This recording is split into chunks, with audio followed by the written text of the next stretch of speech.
Thank you. Thank you for that wonderful greeting. It is so good to be back in Ashraf 3.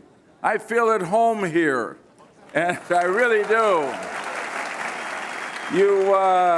You raise my spirits and enable me and all the others from outside of Ashraf 3 and Iran to do what my friend John McCain always said: there is no greater satisfaction in life than serving a cause larger than ourselves. And that is the cause you are serving, and we are proud to support with you tonight. Freedom, freedom, freedom for the people of Iran. Mrs. Rajavi, was again an inspiration to hear you speak. And I was thinking to myself, the regime in Tehran criticizes you and the NCRI, MEK constantly. And they threaten violence against meetings of your and our organization. Do you know why they do that? They're afraid of you. They're afraid of you because they know that your support among the Iranian people is rising and theirs is falling toward collapse. And that means freedom for Iran.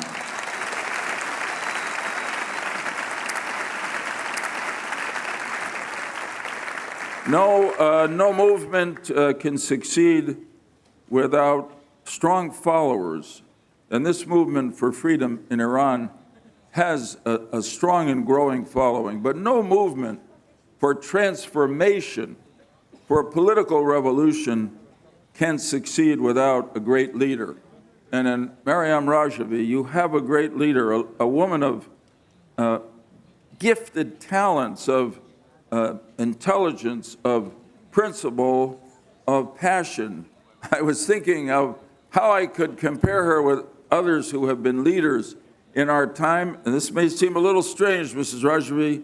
I would say you're a combination of Margaret Thatcher and Mother Teresa. That's it.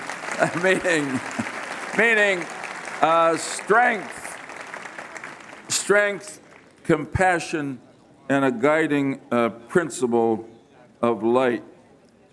I want to, not surprisingly, agree with what Mrs. Rajavi said in her remarks.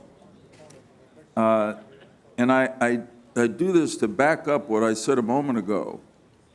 The regime in Tehran fights the NCR-MEK because they're afraid of you.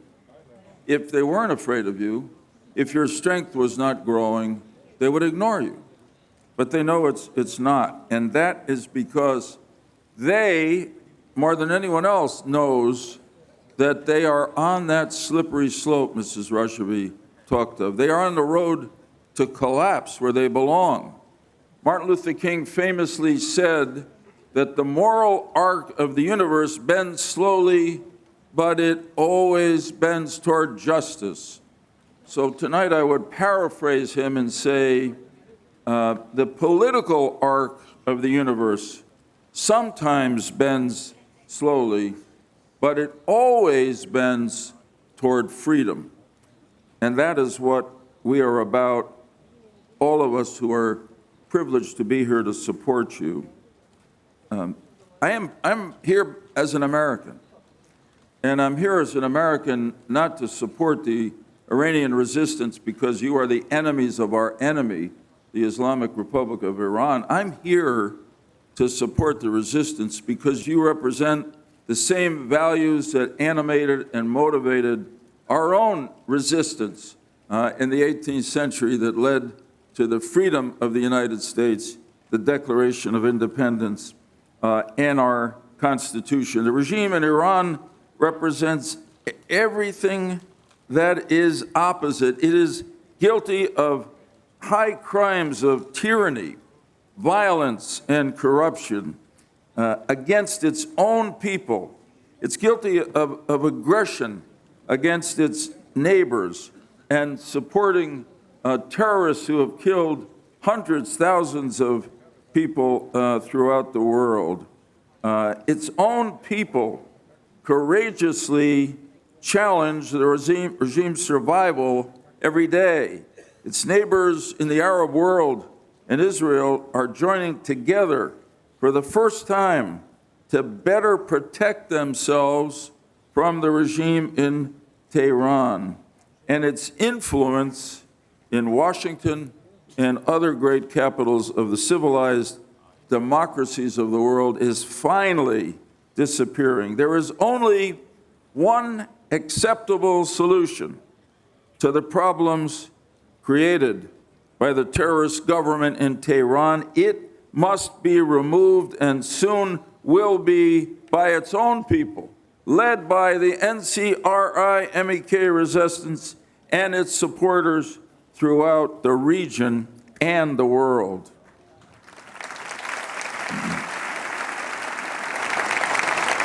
You know the story of what's happened inside the country.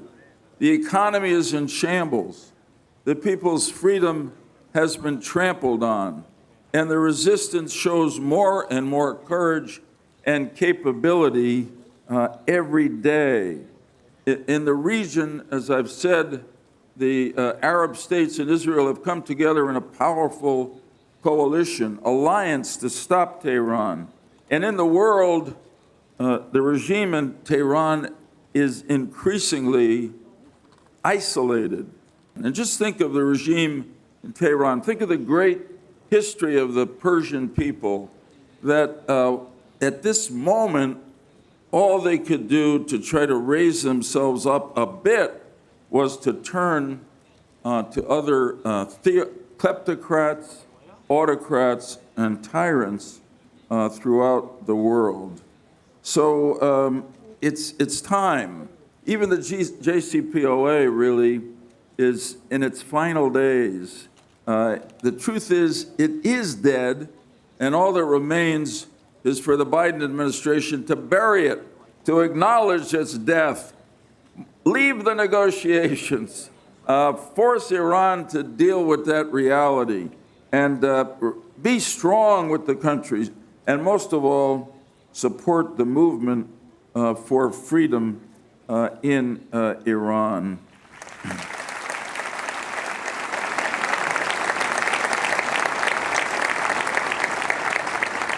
Now, our best allies, I speak of America, I speak of the civilized democracy of the world, our best allies against the Islamic Republic of Iran are the people of Iran.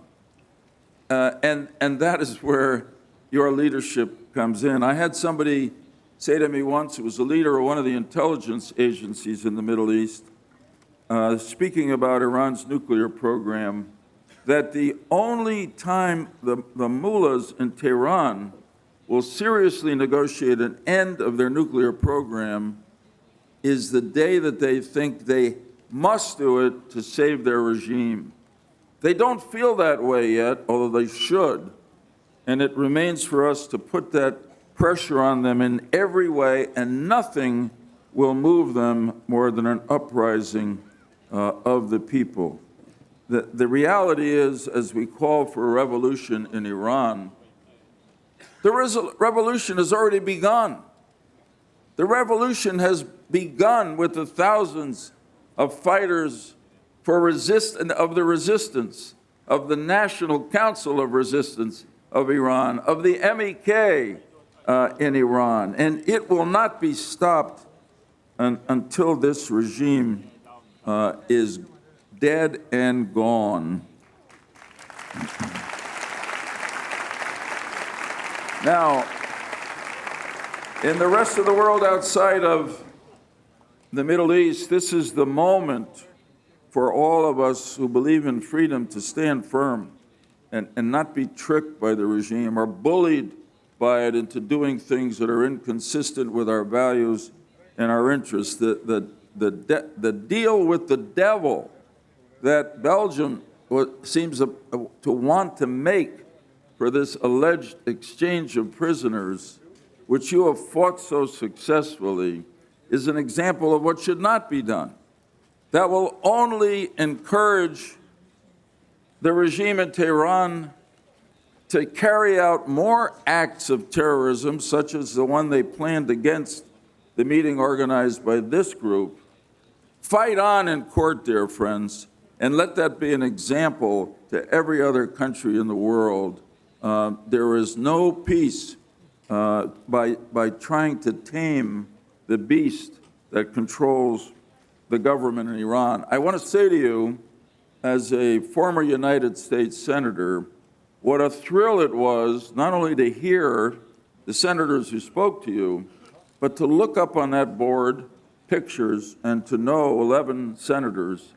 What I was really encouraged by is that the bipartisanship that existed in the American government in our Iran policy, which was broken in 2015 in the fight over JCPOA, is returning again. You could see it in that group. You could see it in the statements made from senators from both parties. You can see it in the resolutions that have been passed in Congress, and you can see it most recently in the legislation introduced by Democratic Senator Menendez and Republican Senator Lindsey Graham, and that can and must continue. Ladies and gentlemen, it's time for the people of Iran to rise up together to liberate themselves. It's time for the United States and every democratic nation in the world to help them. It's time for us to recognize that within this movement, NCRI-MEK, there are leaders who are ready to preside over the coming of freedom to Iran, to give the people a choice of their leaders, not to impose leaders from the top. And that, may I say, begins with your own and our own Mrs. Maryam Rajavi.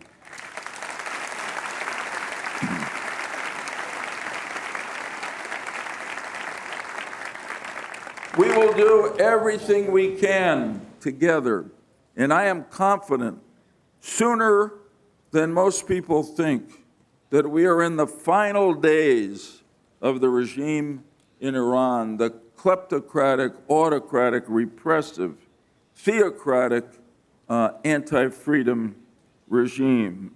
I know there are those who will say that I am either a naive dreamer or a political fool or naive.